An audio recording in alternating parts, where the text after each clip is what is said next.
And good evening to all of you.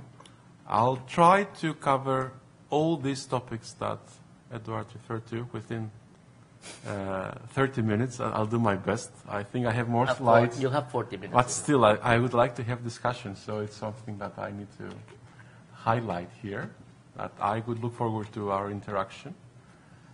Let me begin with some main points that I would like to introduce from the very beginning, and from that point onward, I will move to the study of each specific country case. I suggest I begin with Cyprus, which is a country with a long-standing political problem and a sort of more recent economic problem that definitely is very important for Eastern Mediterranean security and for Greek-Turkish relations. I also talk about the energy parameter briefly, because I do think that that provides a new instrument for promoting conflict resolution in the Cyprus issue. And from that point onward, I will also look into how the crisis has affected Greece, its relations with Turkey, Greek foreign policy, and I will also look into the case of Turkey as well. So I'll try to wrap everything up. My main point, as you see on the slide, is that the Eurozone crisis had a variable impact on Eastern Mediterranean countries, and I think it's important to highlight that the EU's role in Eastern Mediterranean was meant to promote peace and conflict resolution. Actually, it was one of the main strategic objectives of Greek foreign policy in the 1990s, bringing the European Union towards the Cyprus issue, removing the Greek veto against Turkey-EU relations was meant to facilitate a process of conditionality and a process of reform in Turkey, and also provide the confidence environment for the resolution of the Cyprus issue. Unfortunately, this didn't happen, as we know. Nevertheless, the presence of the European Union has been strong, in my view, in the last years. The question is whether and how this presence can become stronger and can become a catalyst towards conflict resolution. In the case of Greece, the country has had a deep economic, political, and social crisis. I think that that's important to highlight, that the economic crisis in Greece is only the tip of the iceberg. Mm-hmm. And in a sense, I think that it's sort of, that's something that we need to keep in mind when we talk about comparisons between Greece and other Eurozone countries, or Greece and Cyprus. In a sense, I think that the situation with Greece is more difficult because of the underlying structural problems that have accumulated over the last decades, and they are more difficult to resolve than a sort of liquidity or a solvency crisis. In a sense, the country needs a new development model overall, which is something far more than just resolving a debt crisis. Cyprus is different in that respect, because Cyprus did not share the same structural sort of deficiencies of Greece. So Cyprus economy, Cyprus public service, public sector wasn't as problematic as in the case of Greece, but Cyprus was hit very severely as a result of the Greek haircut. So in a sense, Cyprus crisis was a derivative of the Greek crisis to a very significant degree. And of course, there is the political problem in the island that always plays a role. So in a sense, the absence of a political solution on the Cyprus issue becomes not only a significant security liability for Cyprus, but also an economic liability. In a sense, a lot of the economic potential of the Republic of Cyprus remains underdeveloped due to the presence of the problem. If we move to the Turkish case, I think that the Eurozone crisis was an additional contributing factor to Turkey's rising self-confidence. One of the most interesting features in Turkish politics over the last years was the idea that Turkey doesn't need the EU. The EU needs Turkey more than Turkey needs the EU, and Turkey can have a very successful sort of career as an independent, individual player in the international global politics. So, like, self-confidence may have reached the point of arrogance at some point, and I think this is now becoming clear that, especially in the context of the Arab Spring, Turkey has failed to fulfill expectations about having a pivotal role in the region, shaping developments in Egypt or Syria and other parts of the Middle East. And I think that's something that's also very important. Neglecting this European link also contributed to the rise of domestic political conflict. So in that respect, many of the achievements of Turkey in the early reform years of the AKP administration were compromised. And this has had, I think, a very significant negative effect on the soft power potential of the country. Turkey appeared to, although Turkey has the second biggest army in NATO, Turkey has attempted to present itself as a soft power in the region, the country whereby a major economic miracle is taking place and democracy is being built year after year. This story was valid for many years, maybe until 2007, 2008, but it's very hard to support it today. And I think this culminated with the Gezi events and with this graft investigation. And this has weakened the Turkish foreign policy position to a very significant degree, because Turkey is it's very hard today to present Turkey as a role model to a country in the Middle East or in the Caucasus or in Central Asia. So having said all these points, I'd like to, let's go first to Cyprus, because I think that that might be the most important parameter, the most important issue to discuss. How has the Eurozone crisis affected the Cyprus issue?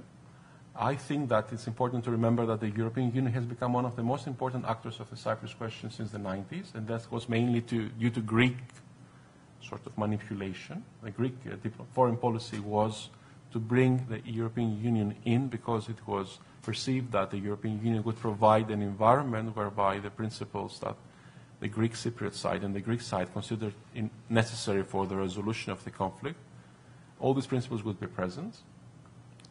And the idea was that membership and solution would come together. So this was the initial planning of the Papandreou-Simitis, the Simitis-Papandreou administration. Nevertheless, for reasons that we can discuss in the Q&A section, it's not part of the core presentation because it's more contemporary. This didn't happen. And the membership of the Republic of Cyprus without a prior solution disturbed this balance. So in that respect, the fact that the Republic of Cyprus became an insider provided negative incentives for the resolution of the Cyprus issue. So the Cyprus government was part of the European Union now, so in a sense it had the veto power against Turkey. And these led to the perception to many Greek Cypriots that they can get a better deal than what the UN negotiated platform was giving them. This proved to be not the case, not least because of the fact that Turkey's interest in the EU waned, so the ability of the Greek Cypriots to extract concessions also diminished. But I think right now we're in a very interesting moment because, as Eduard mentioned, we're having new negotiations, and it might be the best opportunity in the last 10 years, ever since the failed unplanned referendum. We may be coming to a point that there might be a significant window of opportunity. Why is this the case? I think that we can argue that there are many reasons for that. One reason for that is that the President of the Republic of Cyprus is someone that has proven in the past and under very adverse circumstances that he is in favor of the compromise solution. He was the single Greek Cypriot politician that defended an unplanned-based solution. He recommended a yes vote to the referendum, and his political career almost came to nothing as a result of this. Nevertheless, he recovered, and he's now back into power, so he is he has good credentials on his willingness to come up with a solution in the Cyprus issue. Something else that I think is very important is that the Cyprus issue has somewhat lost its appeal to the public opinions of both Greece and Turkey, and this means that it's not as easy to use it as an instrument to mobilize nationalist sentiments that can obstruct any conflict resolution process. 10 years ago, the Cyprus issue was very heavily discussed in Greece and in Turkey. I find it very unlikely that it would attract this level of interest and tension if we come again close to a referendum in the near future. Both countries have a very packed and very intense political agenda. So in that respect, I think that this is good for the problem because the problem can be discussed and solved on its own merits. Like adding domestic Greek politics or domestic Turkish politics into the equation is likely to make the solution more difficult. It's definitely not going to help this. Another very important parameter which I think needs to be highlighted is energy. Over the last years, it has become confirmed that significant energy resources are to be found in the seabed of the Eastern Mediterranean. These findings mainly refer to Israel, but a substantial part of these appear to be within the Cyprus exclusive economic zone. Of course, such discussions about energy raise a lot of hype and optimism. I don't think that Cyprus will become a petrostate. Mm-hmm. But it's very likely that Cyprus will have a substantial new income source in the near and medium future. This income might be an additional instrument into building a new sort of solution, finding a way to develop incentives that will bring Cyprus, Greece, Turkey, and other countries in the Middle East closer and develop interdependency links that will not only help find the solution, but also help implement the solution, because that's something very important that needs to be highlighted, that agreeing on a text, on a solution of the Cyprus conflict is just the beginning of the real problem. The real problem is to make this agreement work and in the end make the people of, like the communities in Cyprus feel close to each other and make them like live together as they haven't been doing for the last 50 years. This is not easy, and I think the real difficult job will begin after the solution of the problem. Mm-hmm. I think energy could provide an interesting sort of instrument in that respect. If we look into the negotiations as they go on, we talked about the resumption of the negotiations after a break of several months. What is very optimistic, I think, in my view, is that both the chief negotiators of both sides appear to be moderate figures and people that know the problem very well, and I refer to Mr. Ioannis and Mr. Ozersai on the both sides. Both of them are very good, are like deep experts of the problem, and they have shown their willingness to come up with compromise solutions and listen to the opposite side and sort of try to understand what the legitimate concerns of the other side is. So this is something to be kept in mind. It's also very important to highlight that there is a framework document now, a communiqué that was actually the reason for the delay of the start of the negotiations. But there is now a document that frames the negotiations. So negotiations won't be unstructured, just going on forever and ever. There are some conditions, there are some issues that the Turkish Cypriot side had set, there are some issues that the Greek Cypriot side had set. So it's more difficult for this negotiation to get lost into tiny details. What will this negotiation go about? Of course, there are four key issues that the Cyprus negotiations go on. The first is territory, it's the governance issues, it's the security issues, it's the economic issues. I have a map here. On the slide, I refer to the territorial adjustments that are likely to happen in the context of a conflict resolution. These were the territories that were also negotiated in the context of the Annan Plan. I think it's important to highlight this. If you see the pictures, this refers to the new city of Famagusta, which is also called Varosha or Marash in Turkish. This is likely to get a lot of publicity in the very near future because of the intention of the Greek Cypriot side to bundle it into a confidence-building measure agreement. So the argument is that in order to catalyze public opinion support for a solution of the Cyprus problem, there has to be an early starting point, something that will change the sort of discourse.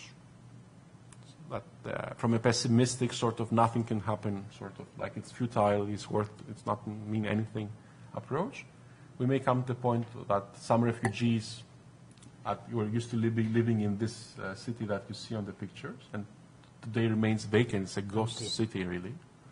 A very odd picture. They may be allowed to go back to their homes. At the same time, the embargo against Turkish Cyprus is relieved. So a formula is found so that flights towards the north part of Cyprus are free, which are not today, outside Turkey. And trade barriers are also lifted. So this is a parameter that I think needs to be kept in mind, because I think that it's very likely for this issue to be put forward before we come to referendum, because the whole idea is to come to referendum after having consolidated public opinion support for the project. And some positive developments, I think, are extremely important in order to change the public opinion picture. I have some maps here that we can discuss later. Other issues, as I said, would refer to the issues of economic governance. Relations between the federal government and the constituent states are extremely important and very sensitive. The questions of political equality will be put there. The question of efficiency of the federal government will be put there. Questions about sovereignty allocation between the federal and the constituent states, relations with the European Union are very important issues. Maybe the second most important issue of the territory is the question of security, the presence of foreign troops. The founding treaty of the Republic of Cyprus allows for the presence of Greek and Turkish troops on the island. Britain, Greece, and Turkey are guarantor states. Anyway, Britain has sovereign bases on the island. This is something that may be the focus of negotiations.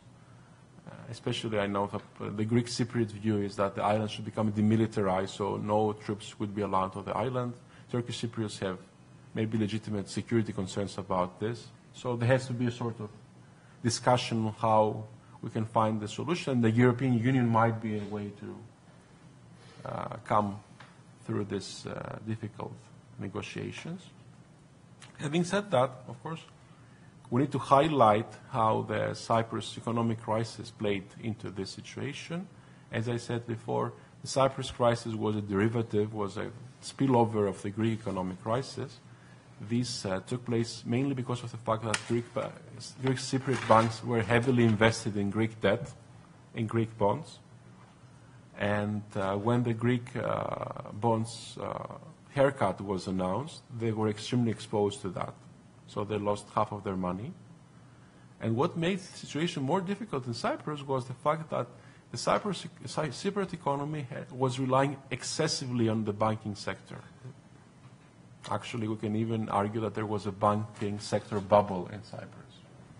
The size of the banking sector in Cyprus was 7 times the size of the GDP of the country. So this meant that the country could not save there was no conceivable way that the country's budget could save the banks. So that raised the discussions about bringing the European Union in the Eurogroup. There was a lot of negotiations at that time. This was the first week that Anastasiadis came to power, so it was a very unpleasant situation for him because he was paying for the sins of the previous government. But his management wasn't very good either. In a sense, he agreed on a deal in Brussels, and then he failed to deliver the Parliament's vote as a result. Following this negotiation, this made a very bad impression, of course, you can imagine, in European authorities. And in the end, many Greek Cypriots would hope that Russians or other countries would come to rescue the Cyprus banking sector, not least because of the fact that the Russians were among the biggest depositors in the banking sector. This never materialized, so Cyprus had to come up with an agreement with the European authorities, which was arguably worse than the previous one. So it was a very painful week for Cyprus. And as I said, the adjustment of the Cyprus economy and society has been, in my view, better than the Greek one because of the absence of these deep social and political problems that exist in Greece. So in that respect, the response of the Cypriot economy to the economic reform program has been much more spectacular than the Greek case, in my view. So that's something to keep in mind.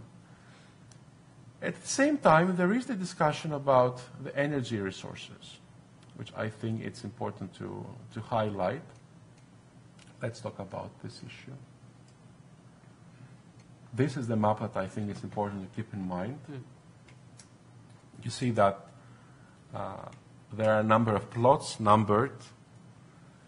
All of these plots are on the southern side of the Republic of Cyprus, so they're not directly involved with the Cyprus issue. It's not in the Turkish-controlled northern part of the island. Actually, the area whereby the findings have taken place is number 12.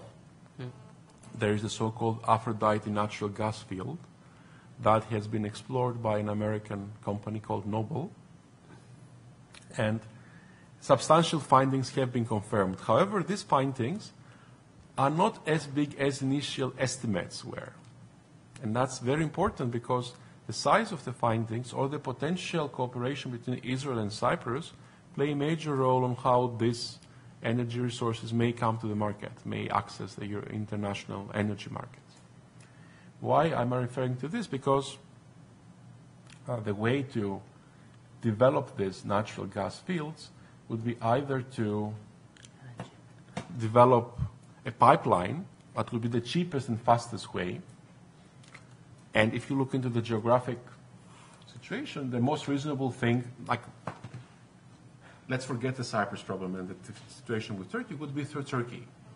Of course, the problem with Turkey makes this impossible at this moment, but it also provides an additional pushing factor for conflict resolution, because this would mean that Turkey will have access to more energy resources. Turkey's role as an energy hub will become stronger. And Greek Cypriots will have a very sort of easy way to make money out of their natural gas resources. The alternative pipeline to Greece would be a much more difficult task because of the fact that it's much further and the waters are much deeper. So technically speaking, would be a much higher investment, and it might not justify the quantities of natural gas might not justify this investment, because there might be more gas there, but we don't know yet. And investments of this scale can only take place on the basis of confirmed findings. The third case, which appears to be popular among many Greek Cypriots, is development of the LNG terminal. This means that the Republic of Cyprus would build a unit that would liquefy this natural gas and then ship it in specially made ships, not only to the European market, but also to the Far East. But actually, the more higher prices for natural gas today are not in Europe, but more in the sort of Far Eastern markets. What is the problem to that? The problem to that is that this requires very substantial investment. And for this investment to be meaningful, one requires more natural gas than is currently available, proven in the Republic of Cyprus. So I mentioned before that there was sort of disappointment about this Aphrodite natural gas field. The disappointment refers to the fact that at the beginning, Greek Cypriots hoped that just this natural gas field would make feasible an LNG project. And it proved that this is not the case. So they will need more findings, which are likely but not certain, in order to build this LNG unit, or they may need some Israeli natural gas. So a partnership with Israel might be another way to solve the problem.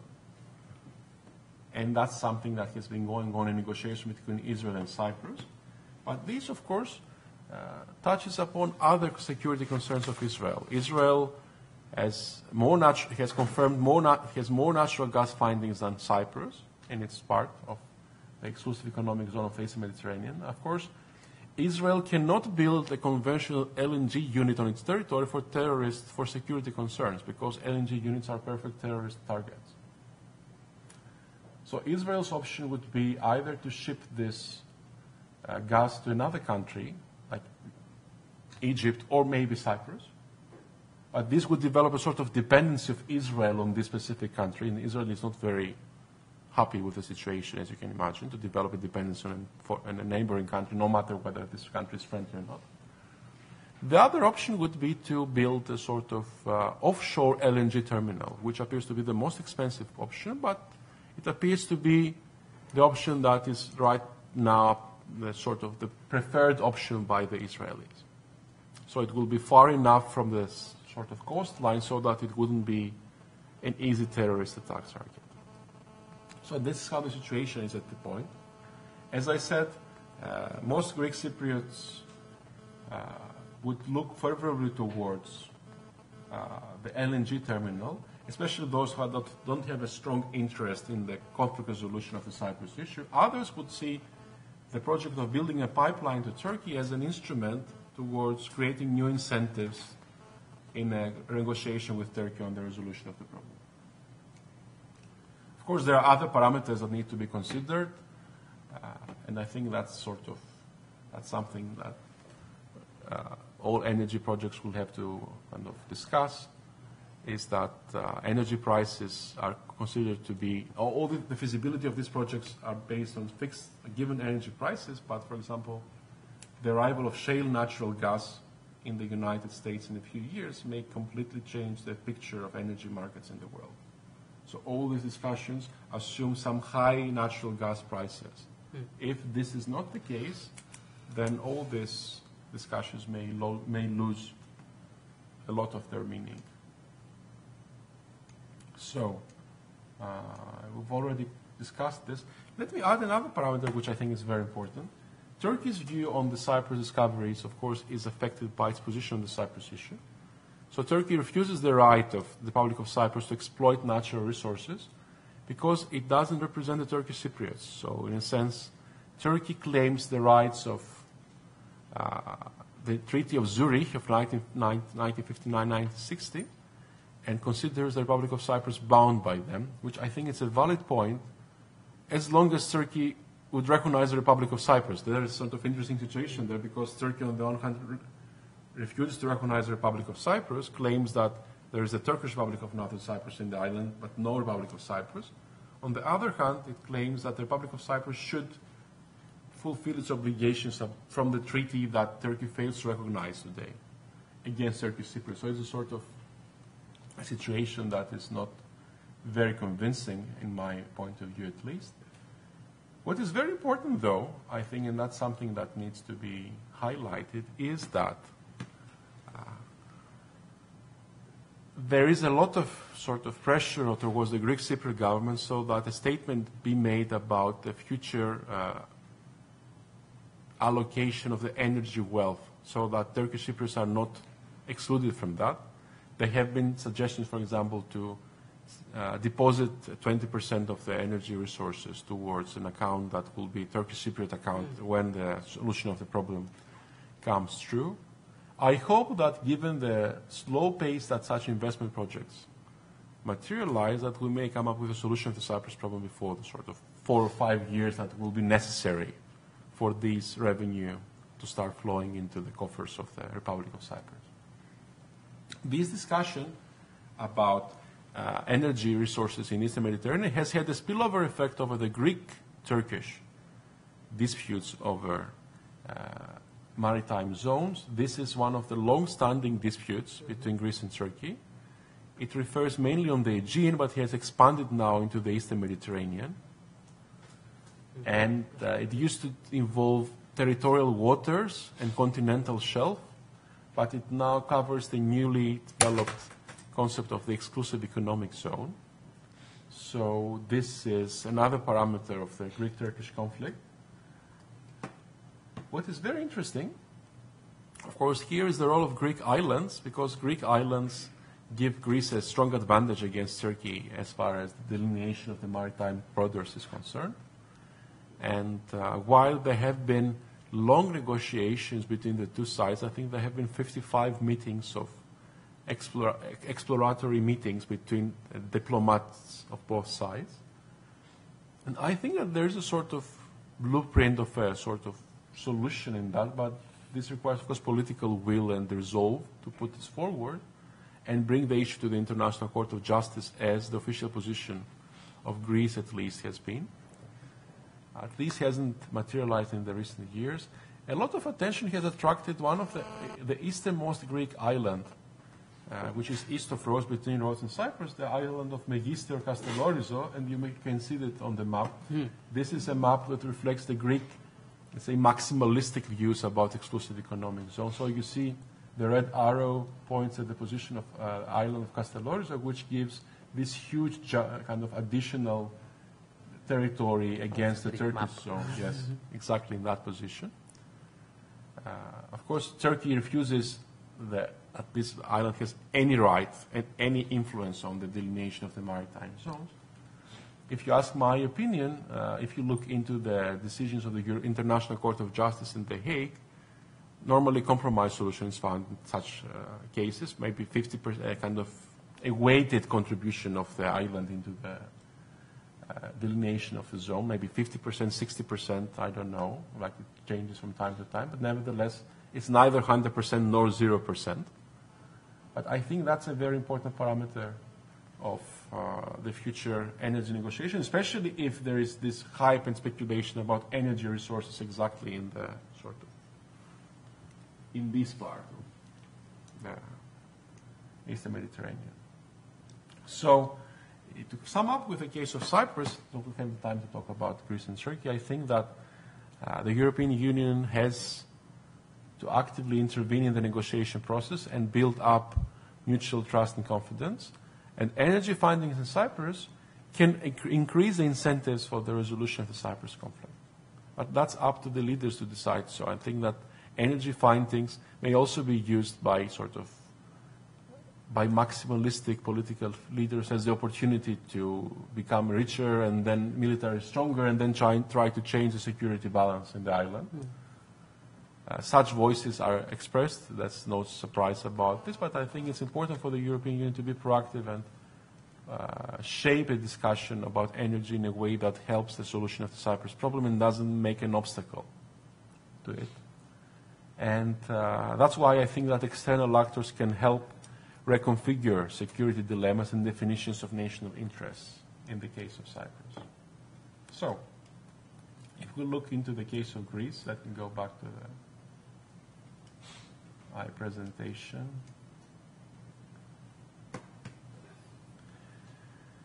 As I referred before, I think that the Greek crisis has bigger dimensions than the crisis in most other European countries. It's far from just economic.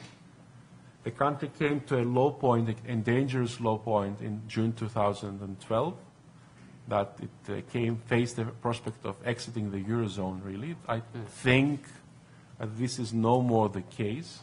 However, there are some key questions that remain open. In a sense, the country has been able to deliver some successes in the fiscal side of the story. So the government will announce a surplus for the first time in many decades. Current account surplus, but the way that this surplus has been achieved is a very unhealthy one. In a sense, it's based on taxation of the same sort of, let's say, loyal and tax-paying citizens. It's not due to the resolution of the problem of tax evasion. It's not through the sort of creating new national income and it's not through cutting expenditures in sort of inefficient sectors of the economy. And many of the key underlying questions of reform remain unaddressed. So both deregulation and privatization are far behind most of the other Eurozone reform country cases. And I think there lies a fundamental question of justice and trust towards institutions, because the costs of this adjustment have been very unevenly distributed within the society. I think this increases mistrust against institutions and leads people to vote for anti-systemic or sort of completely crazy political choices, like the neo-Nazi political party, for example, or sort of parties that just appeal to the sentiment and not to the logic of the voter. So just promise, like the old paradise that has disappeared now, but there's no way that can come back, or they just think that by voting for these people they will be delivered something like this, which I think is not the case. Nevertheless, I do think that there is an interesting situation there, in the sense that Greece hasn't gone through what Turkey went through in 2001, when a major economic crisis led to a complete refurbishment, renovation of the political system. So new parties came to power, old parties disappeared. In Greece, still we talk about the same political parties, more or less the same politicians that brought the country into this situation. So there's a fundamental question of trust. How can these people who are responsible for the mess bring the country out of the mess? So we haven't seen new political parties coming out of this crisis yet, apart from the sort of, let's say, the extremist sort of anti-systemic political parties.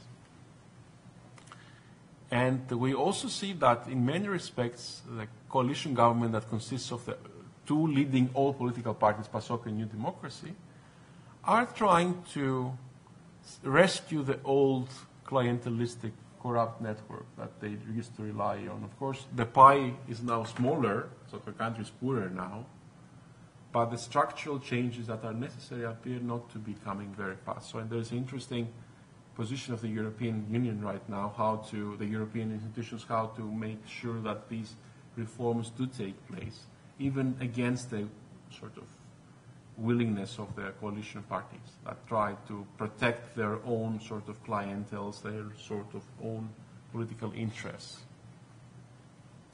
So how is this affecting Greece's foreign policy, and how it affects kind of relations with Turkey?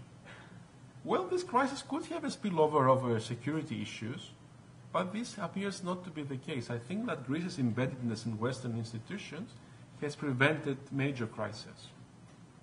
I'm not sure that the situation would be as stable if Greece had not been part of the Eurozone or the European Union. There were some concerns about the current Prime Minister. Antonis Samaras used to be one of the most nationalistic figures in Greek politics in the 1990s. And there were concerns about his policies following his rise into power, but nevertheless this didn't prove to be the case. So it didn't make any fundamental changes. And I refer both to relations with Macedonia, for example. Samaras made himself famous by bringing down the government in 1993 as a result of the Macedonia issue. With regards to Turkey, again, he was considered to be a sort of a hawkish political figure against Turkey-Greek rapprochement. This didn't happen again. The negotiations went on as usual, and even negotiations regarding the delineation of the maritime zone. Samaras had promised before the election that he would unilaterally declare an exclusive economic zone against Turkey's views on the issue, but he didn't do that. So he kind of backed off from political promises on this issue. So, and I don't think that he will be very much interested in the Cyprus issue. I don't think that he would push developments towards conflict resolution. But on the other hand, I don't see him as sort of a big obstacle. I don't think that he will try to rally support for a nationalist cause that will try to derail negotiations in Cyprus. In any case, the position of the Greek government, like in its foreign policy, is definitely affected by the economic situation.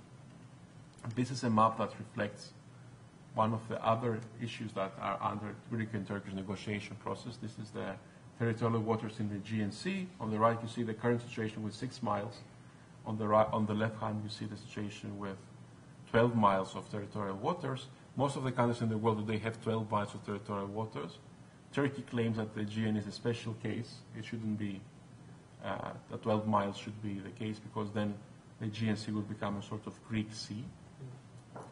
That's something that is upward to the negotiation process, as I said. So this is the map you saw. How about the presidency? Because we shouldn't forget that Greece is the president of the European Union right now. The timing is interesting because the EU, despite all these bailout efforts in Greece, appears to be rather unpopular among big parts of the Greek public opinion. Greek politicians, the Greek political system has managed to deflect the anger of the Greek public from themselves towards the European institutions to a very significant degree. But I do see that it would be hard that the Greek government, the Greek presidency, would escape from economic governance considerations in this presidency. In the past, Greece used to try to put forward its own sort of foreign policy agenda through its presidency, so support Cyprus, or try to promote some Greek sort of strategic interest in the region. Right now, economy is so heavy on the agenda that I don't find this is happening anytime soon. In any case, even in the Ukraine case right now, you see that there's no sort of strong involvement in that respect. So as a conclusion to the Greek case, I think that short-termism will prevail, as the government is trying to survive very strong political pressures within. There are upcoming EU elections in Greece, as in Spain, and there is a lot of concern by the government that very strong support for the sort of extremist or sort of anti-systemic parties may weaken the confidence of the part of the government. And I do think that reform and not austerity will decide the outcome of the Greek crisis. Having said that, I don't expect any major sensations in the realm of Greek foreign policy as far as Turkey is concerned as well. So, to come to the Turkish case quickly, although we made some points already, so I won't spend too much time because we'd like to have this discussion with you as well. As I said, the European crisis contributed to Turkey's reduced interest in EU membership. Turkey had started losing its interest before the crisis, but after the crisis, Turkey appeared to be a sort of success story, while the EU was appearing to be a failing case. But I think that in the absence of European conditionality, the authoritarian tendencies that were there in Turkey rose much faster. So I refer to the sharp polarization of domestic politics that first appeared in the Gezi protests, sort of the story, the protest about the future of a park in the heart of Taksim Square in Istanbul. That reflected a lot of, it's like, you can ask why, what is in a park? Actually, the park is the straw that breaks the camel's back. There are lots of other issues that remain unaddressed. Through the political party system, there were lots of other concerns, fears, that especially the secular segment of Turkish society was facing. And this story appeared the opportunity for a sort of an outburst of all this accumulated pressure and concerns. The other case, which I think is also very important, is the 17 December Graph investigation and the reaction of the government against the Gulen movement. In a sense, that's even more interesting and important because it reflects a rift within the government coalition, within the government party. While the Gezi events could be considered to be originating from the opposition forces of the government, this crisis now refers to the heart of the AKP electoral base and has highlighted not only rising authoritarian tendencies, but also concerns about as important principles as the rule of law, and sort of separation of powers. There are sort of very important considerations I think to be made out of that. So a lot of the progress that Turkey achieved over the last 10 years as a result, maybe 15 years if we are beginning from 1999, as a result of this democratic reform, EU reform process, are being lost to a significant degree over the last years. If you look into laws about internet, sort of freedom of expression, there are lots of sort of negative signals in that respect. I think this is a very important negative influence as far as Turkish foreign policy is concerned as well. I refer to the Turkish role as soft power in the region. All these news remove the appeal that Turkey used to enjoy in the region. I remember myself, like I was in Damascus before the war began, like for almost a summer, learning Arabic. Like Edward mentioned this already.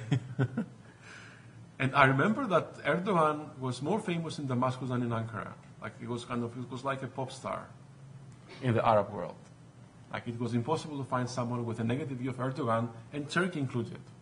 Because Turkey appeared as sort of a shining star country, growing in economic terms, country that was like kind of culturally relative to the countries in the Middle East, and yet successful in many ways that could be emulated by the people and the countries there. And all this disappeared in a couple of years. It's surprising to see that Turkey moved to the opposite extreme. And in that respect, it also highlighted other problems of the Turkish political system, which are not linked to foreign policy, but I think they are very important. So this tendency towards majoritarianism, the idea that democracy means elections and elections means democracy, and there's nothing after, like nothing else after this, as well as the absence of democratic checks and balances. I think that's a very important feature that we need to consider, that right now power attempts to accumulate in the hands of the prime minister to a way that, in a way that authoritarian tendencies are almost natural to exist if there are no institutional mechanisms to prevent this power accumulation from taking place. So, if we look into the foreign policy, because as I said, I have more slides to talk about, we don't have much time.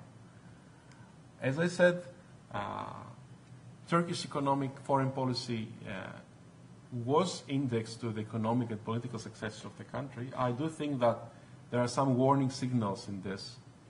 And as Eduard said, it's true that the political crisis in Turkey creates an economic crisis of its own, but I think that the economic figures were not as rosy as they used to be like 3 or 4 years ago in Turkey, even before the political crisis. Of course, this has a sort of vicious circle effect, so more political crisis brings more economic crisis and vice versa.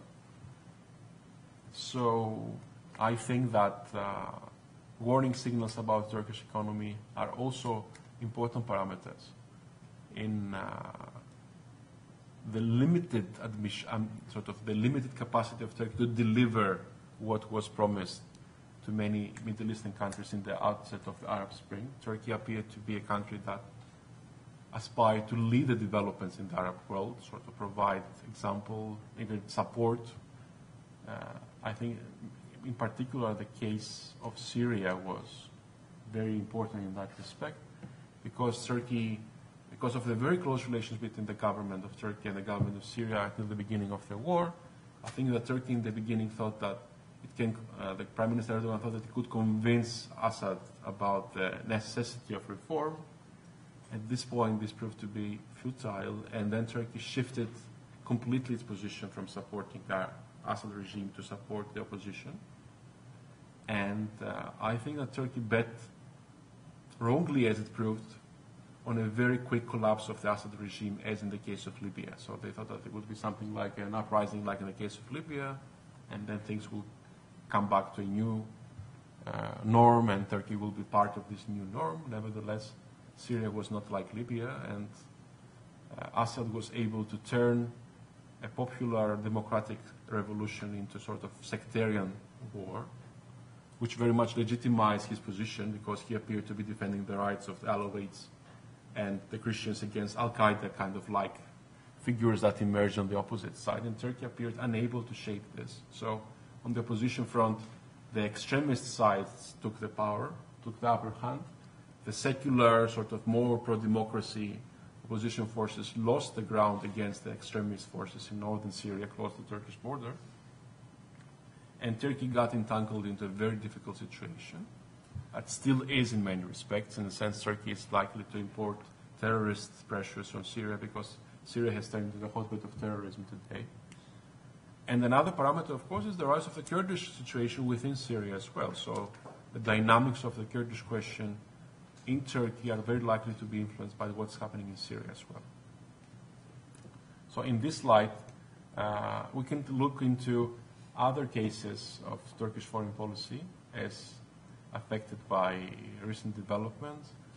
Iraq, for example, is another interesting case that actually supports the case made against that Turkey has been following an increasingly sectarian foreign policy in the Middle East. Many Western experts and newspapers accuse Turkey of siding with Sunnis in Syria and not with the secular forces. The situation in Iraq appears to be lending credibility to this. Why? Because Turkey is in trouble with the federal government of Iraq, which is Shiite-oriented, and appears to be in unexpectedly good relations with the Iraqi Kurds, who happen to be Sunni.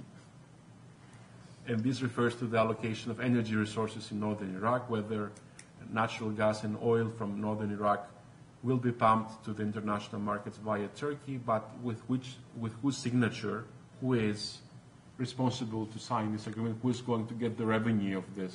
Is it the federal government or is it the northern Iraqi administration? So Turkey appears to be entangled in a domestic Iraqi sort of conflict between Erbil, Suleimaniye, and Baghdad. So relations with Israel remain difficult, sort of regardless of the attempts of the American government to bring about a conflict resolution. And I think it's very important to highlight that the Israeli lobby has turned into a sort of a critic of the Turkish government. This was not the case, at least in the 1980s and 90s, whereby the Greek and Armenian lobby were trying to put pressure on Turkey, and the Israeli lobby was trying to alleviate pressure from Turkey. So it's a completely different situation. Here, the natural gas case, which I discussed before, may be becoming an interesting breakthrough point. So, last but not least, I'd like to refer to Egypt as another case whereby Turkish sort of overconfidence seems not to have paid off. Turkey appeared to be in the heart of Egyptian transition ever since 2011. I remember the visit of Prime Minister Erdogan to Egypt, where he recommended a secular constitution to the Egyptian authorities. This didn't cause a good reaction among the Muslim Brotherhood at the time.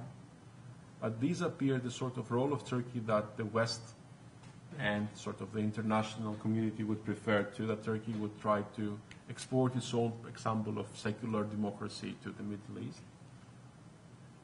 Ever since, there hasn't been any follow-up on that. On the contrary, Turkey's position has appeared to be sort of slowly identifying itself with Muslim Brotherhood government and the President Morsi. So even when authoritarian tendencies of the President Morsi appeared to be on the rise, there was no friendly criticism from the side of Turkey. So when the military coup and the kind of demonstrations and eventually the military coup took place, Turkey was caught by surprise. And Turkey has taken a clear position not to recognize the current Egyptian administration, unlike all other Muslim countries. So unlike Saudi Arabia, unlike Qatar, unlike the rest of the Western world that has developed some sort of communication with the new government, Turkey has refused to recognize the government of under the General Sisi, kind of under the control of General Sisi, arguing that this government is not legitimate, which of course is the case, but this is also the case with other governments that Turkey has been doing business with, like Sudan, for example, Gulf states, Azerbaijan. So in a sense, interestingly, this position limits the potential of Turkey to have an influence in Egyptian politics and Middle Eastern politics overall due to the critical position that Egypt enjoys in Middle Eastern politics. So,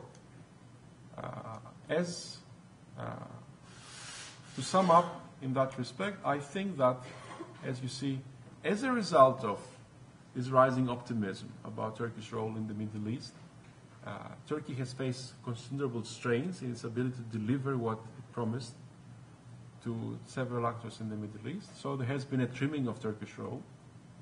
And I do think that focusing on domestic political problems of Turkey, I refer to the Gezi crisis, I refer to the Graf investigation, I also need to refer to the Kurdish question. A serious discussion about the Kurdish question is imminent in Turkey, and I think that we keep on hearing about the Kurdish question over the last weeks and months, but it might be more of a sort of political instrument for elections rather than serious discussion about bringing a breakthrough in the Kurdish issue in Turkey.